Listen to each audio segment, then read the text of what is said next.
구독과 좋아요, 알림 설정은 콘텐츠 제작에 큰 힘이 됩니다. 행복을 쫓을수록 이상하게 더 불행해집니다.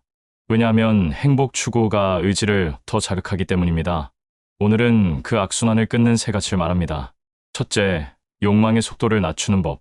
둘째, 비교의 기준을 바꾸는 법. 셋째, 고통을 줄이는 행복의 정의.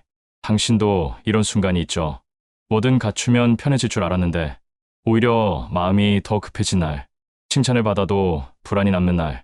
그래서 오늘은 행복이 아니라 불행이 늘어나는 구조를 봅니다. 그리고 바로 실천까지 합니다. 쇼펜하우어는 인간을 의지로 봤습니다.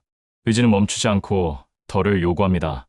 그래서 행복을 목표로 잡는 순간 의지는 속도를 올리라고 명령합니다. 원래도 달리던 마음이 더 달립니다.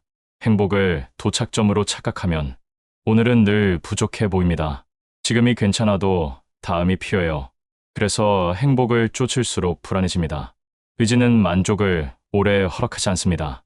이 구조를 알면 자책이 줄어듭니다. 당신이 약한 게 아니라 구조가 그래요. 의지는 결핍을 연료로 씁니다. 결핍을 키우면 의지는 더 강해집니다. 행복을 크게 그릴수록 결핍도 커집니다. 그래서 첫 원칙은 단순합니다. 의지를 설득하지 말고 약하게 만드세요. 방법은 욕망의 단위를 쪼개는 겁니다. 큰 행복 대신 작은 충족을 설계합니다. 하루의 목표를 3개 이하로 제한해요. 의지는 목표가 많을수록 폭주합니다. 목표를 줄이면 마음의 소음이 줄어듭니다. 그리고 멈춤을 일정으로 넣으세요. 멈춤은 게으름이 아니라 제동입니다. 의지는 제동이 없으면 고통을 만듭니다. 두 번째는 결핍의 렌즈입니다. 행복을 찾는다고 말하지만 대부분은 부족을 확인하고 있어요. 더 좋은 집, 더 큰 성과, 더 많은 인정. 이 리스트는 끝이 없습니다. 왜냐하면 기준이 바깥에 있기 때문입니다. 새 기준을 얻으면 곧 새 결핍이 생겨요. 그래서 행복이 아니라 결핍만 커집니다. 쇼펜하우어는 이렇게 봅니다. 삶은 고통과 권태 사이를 흔듭니다. 부족할 땐 고통이고 채우면 권태입니다. 채워도 공허한 이유가 여기 있어요. 권태를 못 견디니 또 욕망을 만듭니다. 그럼 다시 부족해지고 다시 고통입니다. 이 진짜 운동을 멈추는 법. 결핍을 줄이는 질문을 쓰세요. 지금 당장 없어서 힘든 게 뭔가요? 벗어도 되지만 갖고 싶기만 한 건 뭔가요? 진짜 필요한 건 생각보다 적습니다. 필요와 욕망을 분리하면 마음이 가벼워요. 오늘부터는 목표를 필요 중심으로, 욕망은 취미로 두고 생존을 먼저 둡니다. 이렇게만 해도 불안이 확 줄어듭니다. 행복은 추가가 아니라 감소입니다. 고통이 줄면 행복이 보입니다. 세 번째는 비교입니다.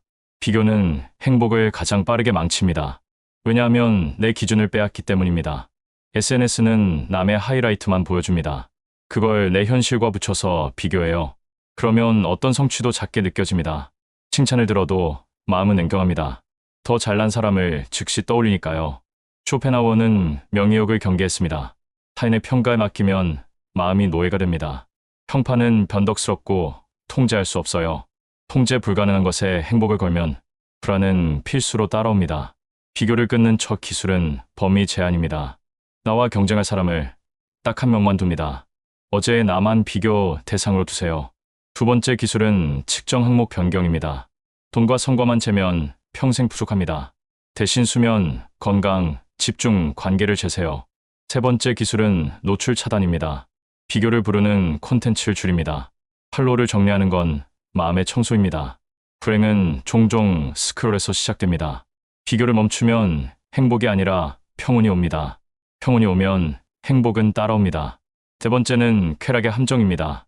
행복을 쾌락으로 착각하면 더 괴롭습니다. 쾌락은 강하지만 짧습니다. 새 물건, 새 칭찬, 새 여행.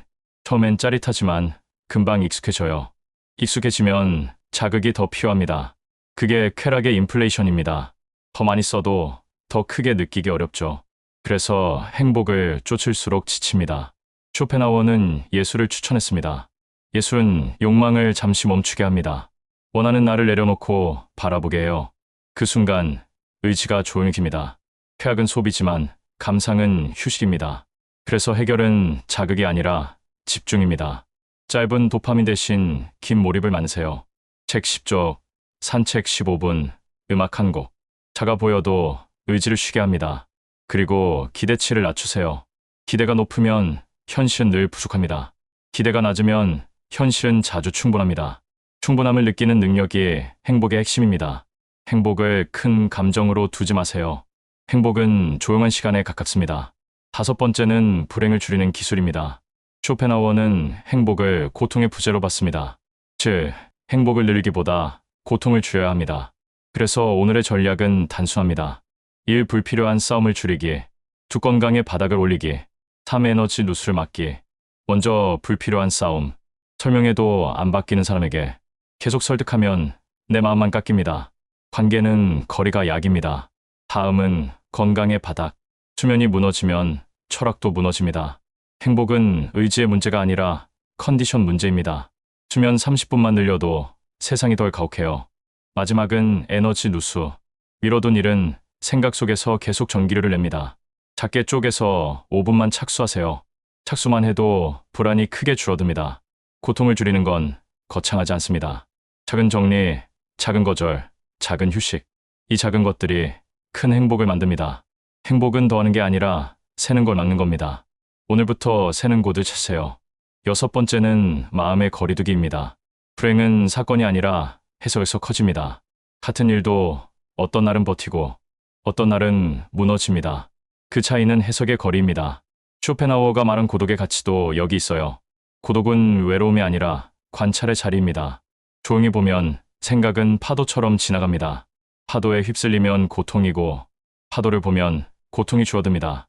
방법은 관찰자 문장입니다. 지금 나는 불안하다 라고 말하지 말고 불안이 올라오고 있다 라고 말하세요. 주어를 바꾸면 거리가 생깁니다. 거리감이 생기면 선택이 생깁니다. 선택이 생기면 의지가 약해집니다. 또 하나는 시간 확대입니다. 이 일이 1년 후에도 중요할까? 대부분은 아니오입니다. 시간을 늘리면 감정은 작아집니다. 마지막은 하루 한 번 산책입니다. 몸이 움직이면 생각이 정리됩니다. 쇼펜하우어가 산책을 사랑한 이유죠. 그러면서 마음을 풀면 의지가 쉬어갑니다. 마지막은 7 실천 계획입니다. 오늘부터 7만 시험처럼 해봅시다. 첫째, 하루 목표는 3개 이하. 둘째, 비교 대상은 어제의 나. 셋째, 매일 15분 산책. 넷째, 잠은 30분 앞당기기. 다섯째, 미뤄둔 일 5분 착수. 여섯째, SNS 노출 10분 줄이기. 일곱째, 하루 끝에 한 줄 기록. 오늘 줄인 고통은 무엇인가? 이 질문이 행복을 바꿉니다. 행복은 성취가 아니라 안정입니다. 안정은 의지를 달래서 얻습니다. 그리고 의지는 습관으로 길들입니다. 내일도 완벽할 필요는 없습니다. 다만 덜 괴로운 선택을 하세요. 그 선택이 쌓이면 삶이 바뀝니다. 행복을 쫓지 말고 불행을 줄이세요. 그러면 행복은 뒤에서 따라옵니다. 오늘은 여기서 시작합시다. 당신의 치유를 응원합니다.